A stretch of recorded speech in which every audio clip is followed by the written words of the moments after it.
What's going on, guys? It's Mattoon from America's Got Balls, and I don't know about you, but I'm feeling a little yay today. Welcome to NBA Today.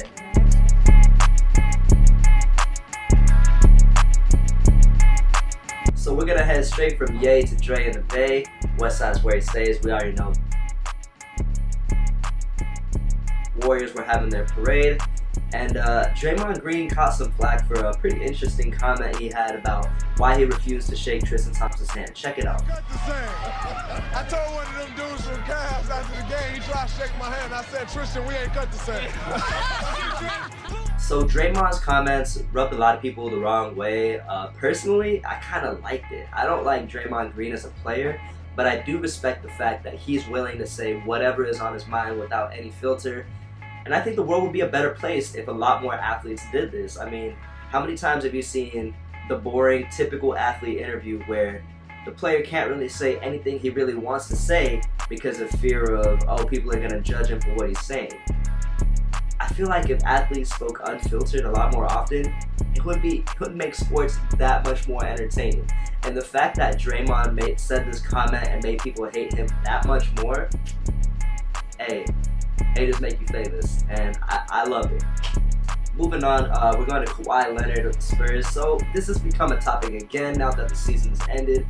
We all heard it earlier in the season talking about, oh, Kawhi and the Spurs aren't getting along. Kawhi's medical team says he's not cleared to play. The Spurs say he is cleared to play.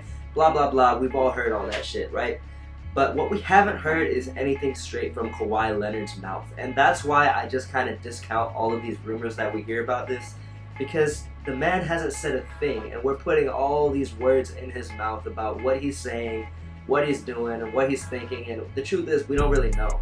Honestly, what I think is going to end up happening with how the Spurs organization is ran and how Kawhi carries himself in general, I can almost guarantee that Kawhi is going to suit up for the Spurs next year. They're going to play him. He's going to be great. Maybe they trade him at the trade deadline if there is still some organizational disconnect, but I think it's highly likely that he starts next season in the Spurs uniform, finishes it in a Spurs uniform, and gets that Supermax contract in the summer 2019. Moving on to the biggest thing everybody has been talking about since probably the beginning of the NBA Finals when it was pretty much confirmed LeBron was going to lose.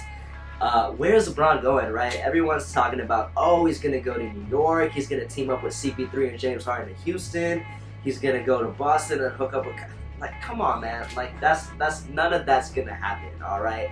The way I see it, he has maybe 3 or 4 realistic options, right? One of them is staying in Cleveland. The obvious benefits is that's his hometown. They love him. He's won a chip there. But the team doesn't really have any financial flexibility to improve. They're locked into bad contracts with guys like J.R. Smith. They have Kevin Love, who's not really tradable for much, and LeBron doesn't really have any incentive to stay there. I mean, the team just got swept. They got the number 8 pick in the draft, but that's good enough to maybe, win 1 game instead of getting swept next year? I don't know. Personally, I don't see him staying in Cleveland. That makes no sense. The way I see it, there's 2 other more realistic options to go, and that's in Philadelphia with Ben Simmons and Joel Embiid, or joining the Lakers, joining Lonzo Ball, Brandon Ingram and company over there. And the reason I say that is because LeBron has accomplished so much in his career.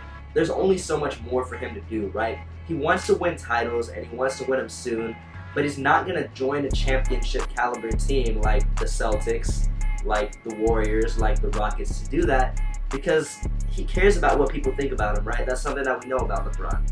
And he knows that if he's able to take one of these young teams and take them to the promised land, that alone right there, the kind of mark that would leave on his resume, nobody could touch it.